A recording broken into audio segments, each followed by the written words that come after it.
Hey guys, today I'm going to walk you through how to assess a company by looking at their income statement, balance sheet, cash flow, and key statistics. Oftentimes you'll hear people on social media tell you that all these stocks are amazing buys right now, and more often than not you'll also hear a disclaimer that they are not a financial advisor and that you need to do your own due diligence before buying because they aren't responsible for your wins or losses. Well, today I'm going to teach you how to do your own due diligence, and it all starts with knowing what to look for when assessing the numbers of a company. I know that looking at a financial statement like this can be extremely daunting, so my goal is to highlight the most important numbers, what they mean, and how I use this to determine my long-term investment strategy. Today I'll be walking you through 7 numbers that you should look for when assessing a company. My goal is that by the end of this video, you'll have the tools to make educated decisions when deciding where you're going to invest your hard-earned money. So without further ado, let's hop into it. Now, I found that Yahoo Finance is an amazing resource for anyone when looking at the financials of a company. It's an amazing and free one-stop shop resource for all the financial metrics that I'll be covering today.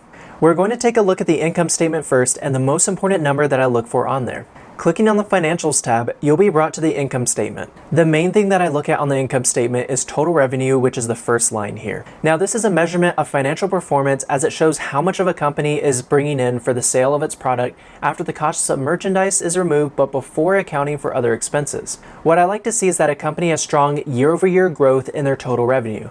Looking at Apple, or ticker AAPL, we see that its total revenue has increased almost every year since 2017, with total revenue exceeding $274 billion in 2020. I know that this figure looks like it says $274 million, but these are numbers reported in thousands. So you simply have to multiply the number that you see here, or 274 million, by 1,000 to get $274 billion in total revenue. Ultimately, the increase in total revenue year over year for Apple shows great consistency in the company. Staying on the income statement, we're going to look at the margin of a company. Margin is calculated by taking the gross profit and dividing it by the total revenue. High margin shows us that a company will become more profitable the more it sells. In the case of Apple, a high margin would show us that the company will become more profitable the more product it sells. So when you see a headline that says Apple reports record number of sales of their iPhones, you know that they are killing it with their margin. Typically, you want to see a margin of greater than 40%. For example, we can divide the gross profit of Apple in 2020, which was $105 billion, by its total revenue, which was $274 billion, which comes out to a margin of roughly 38%.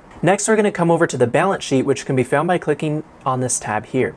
Now, the purpose of the balance sheet is to show the company's assets, liabilities, and owner's equity. A balance sheet must balance itself out as shown by the formula here, which is that assets equal liabilities plus shareholders' equity. Jumping over to the balance sheet of Apple, we can see that this is the case, as the assets for 2020, or $324 billion, is equal to the amount of total liabilities, or $258 billion, plus the stockholders' equity, or $65 billion. Assets are what a company uses to operate its business, while liabilities and shareholders' equity are sources that help to support these assets. Ultimately, the purpose of a balance sheet is to give you an idea of the worth of a company at a specific point in time so that you can better understand its financial position. Next, we're going to look at the cash flow of a company, and this can be found by clicking on this tab right here. The most important thing that I'm looking for on here is the company's operating cash flow. This answers the question of whether a company is generating real cash or if it is generating cash by borrowing or selling its stock. So to find this, we will subtract the capital expenditure from the operating cash flow, and this is called free cash and is the amount of cash that is either available for the company to pocket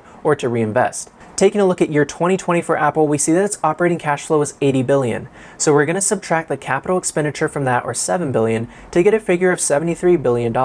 This means that Apple is sitting on roughly $73 billion of cash, which is available to reinvest in the company. Ultimately, you're looking for an increase in free cash year over year, which suggests strength in that particular company. Lastly, we're going to take a look at my top 3 statistics that I look at when assessing a company. Now, this can be found by clicking on the Statistics tab. First, we're going to look at the price-to-book ratio, which can be found here. The price-to-book ratio compares a company's book value to its current market price. In general, a low price-to-book value indicates that a stock is undervalued, and for our purposes, anything with a PB ratio under 10 is a great buy and hold for the long term. Now let's compare Ford and Tesla. Ford has a PB ratio of 1.6, while Tesla has a PB ratio of 28. So which one do you think I'm buying and holding for the long term? If you said Ford, you got it right. Next, let's take a look at my second favorite valuation measure of a company, and that is the ratio of enterprise value, or EV, to earnings before interest, taxes, depreciation, and amortization, or EBITDA. Essentially, this is the company's total value divided by the company's overall financial performance. EV to EBITDA answers the question, what is the company being valued for each dollar of EBITDA. This is an important metric in helping to compare similar companies in the same industry. Taking a look at the automotive industry, let's again compare Ford and Tesla and look at their respective EV to EBITDAs. Here we see that Ford has an EV to EBITDA ratio of 9, while Tesla has an EV to EBITDA of 119. Now, a value below 10 is generally seen as healthy. So in this case, a high EV to EBITDA means that a company is potentially overvalued, while a lower ratio indicates that it's potentially undervalued. Is Ford a sexy stock? No. Is Tesla getting all the hype? Absolutely. But we're looking at this from an investor standpoint, so based on the previously mentioned PB and EV to EBITDA, Ford looks to be undervalued and a great buy and hold for the long term. Lastly, let's take a look at the beta. Beta tells you the risk of a stock. A beta of 1 is equal to the stock market, with the S&P 500 as a good metric. The greater a beta is above 1, the more volatile it is in comparison to the market. A high beta stock tends to do extremely well in a bull market, while the opposite is true in a bear market. Lower beta stocks are typically best for long-term investment portfolios since they move more slowly and in a more linear pattern. Higher beta stocks may be best for day trading since they are more volatile and have potential for greater swings in price compared with a low beta stock. Let's compare the beta of a few companies. First, we see that Apple has a beta of 1.2, which generally means that it runs with the market since it is close to 1. Next, we see that Tesla has a beta of 1.9, which means that it moves 90% more than the market in terms of volatility. And then coming over to Verizon, we see that it has a beta of 0.4, which means that this stock is slower but more stable than the market. With the current seasonality of the S&P 500, which I'll be getting into more in depth in a future video, we're seeing that the market typically likes to correct in the period between August and September.